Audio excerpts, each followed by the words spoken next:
Alright guys, today I'm arriving to how to say it? It's an outlet, but it's outside of the city center. It's close to the Pudong airport.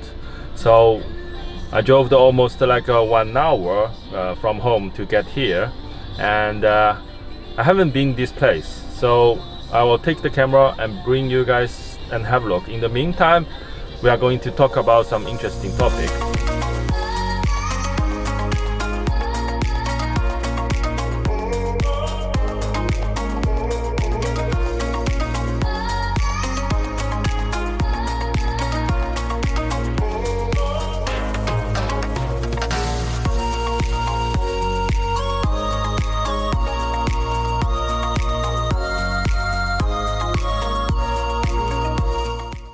Now I'm in front of this outlet. So the name of this place is called Florentia Tong. I think they mean Florence or Florentina. I don't know, they spell something wrong or something. It's weird, called Florentia. But yeah, this is what it is. Anyway, let's get inside and have a look.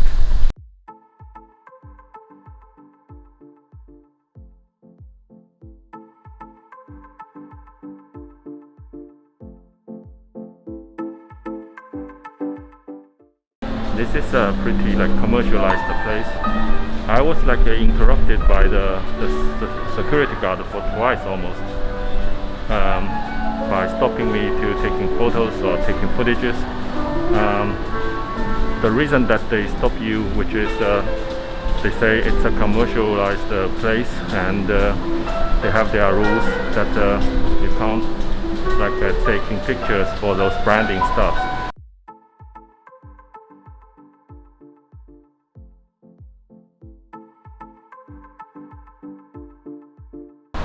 Well, so you know guys, it's a quite boring place actually. You only see those branding stuffs, and people are just shopping over this area. I was think about if I can find some food or restaurant or these kind of things, but you know, it's not as I expected. This place is very commercial, and they try to sell all these branded stuff. So my opinion is I have to bring up this topic as soon as possible. So today's topic is the middle class of China. I mean, if you are self-employed employer, and you do your small business here in China, and your annual income is less than 1 million, I think you are also counted as a middle class here in China. But today the topic is in China, the middle class group isn't really totally as same as the middle class group that I experience, at least in Scandinavia countries. Because in Sweden, I'm a middle class as well. I do programming stuff, and I do software development, etc. So I have quite enough leisure time for myself to traveling around. We do have almost 1 month annual vacation with payment, and so I do have almost 30 days a year to do this kind of traveling and to do my hobbies, etc. But in China, it's quite different.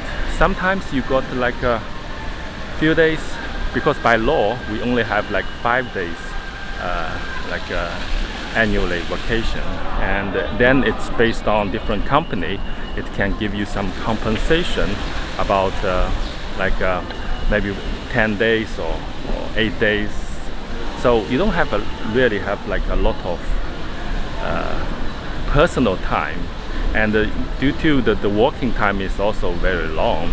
So the time that you can spend with your family or to do your hobbies are quite few actually. And another important thing is the payment in China is not as good as the payment in the Western society. I can't say Western because somebody is coming to like blame me because they do not think the Western society is the same. But let's say compared to Sweden, here in China, maybe I can earn similar, but I have to work longer, you know.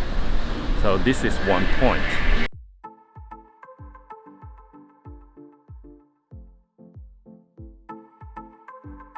Another thing that I want to bring up is about the middle class group in China, or at least in Shanghai, is the encourage that you can like fire your boss or quit your job, or the encouragement to have a different life as the others.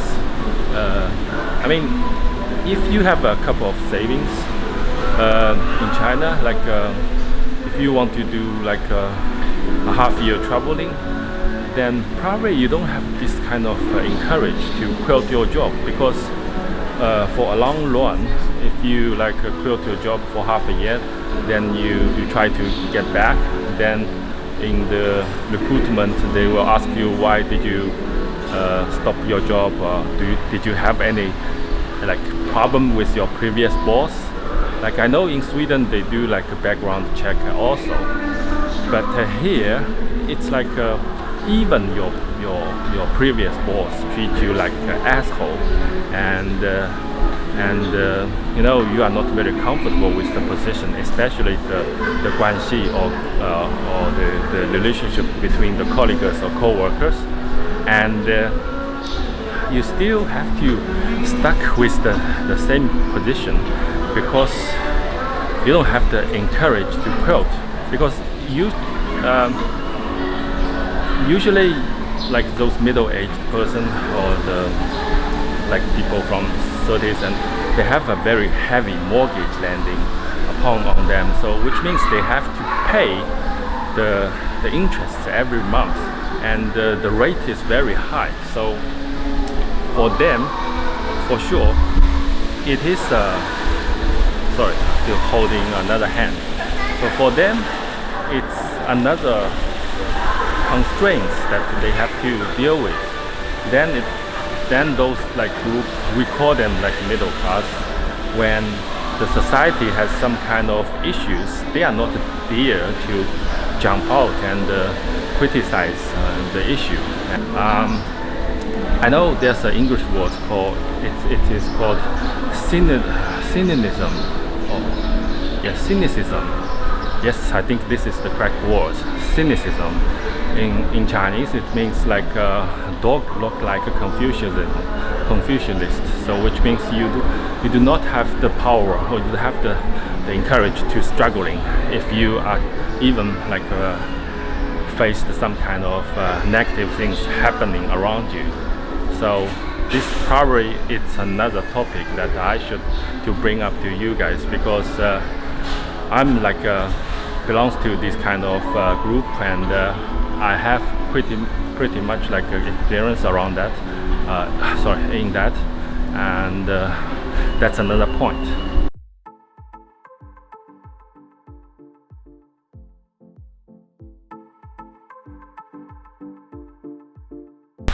Well, so the last point that I want to bring up about the middle class of China is they are struggling to keep the status.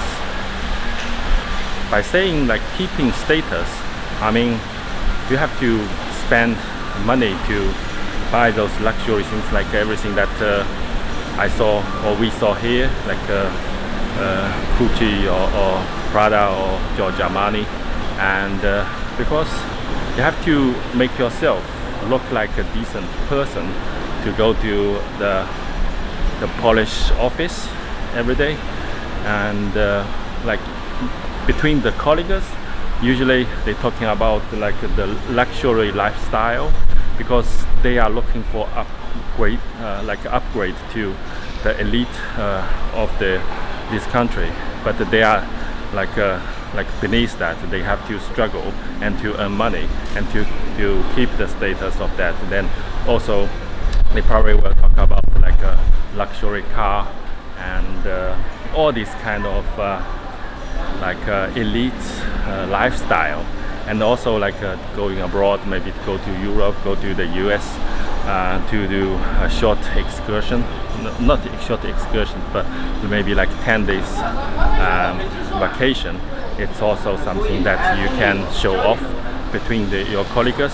Then that's why you do got so many Chinese tourists coming to overseas, and they're looking around, and they also purchasing or buying shitloads of the luxury stuffs instead of go to Europe and learning the history of Europe, look at the Renaissance period and what happened in the past in the history, and think about what's the meaning of life. And I think I heard someone told me they are like duck-like person. So when you see a duck, they usually swim on the surface of the water. They look calm, they look chill, but beneath the water, they are struggling to moving forward. So that's just my a little比喻. Anyway, so that's the third point that I want to bring up, is the middle class or the relatively people just get out of their, maybe they come from the countryside and they work for 10 years in the big city, they get richer, but they still struggling to keep and maintain such kind of decent status, and because they want to make themselves feel better, because they can look down to the labor workers, and they feel maybe a little bit better about themselves because they are doing some kind of so-called decent job. So that's the third point that I want to bring up.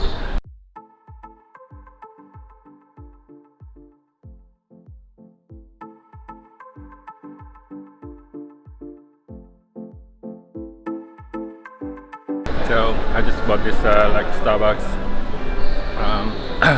So I don't see any valuable things around here which is interesting to me, and by the way, this one isn't cheap. It cost me almost 40 RMB, so which is equals to $8.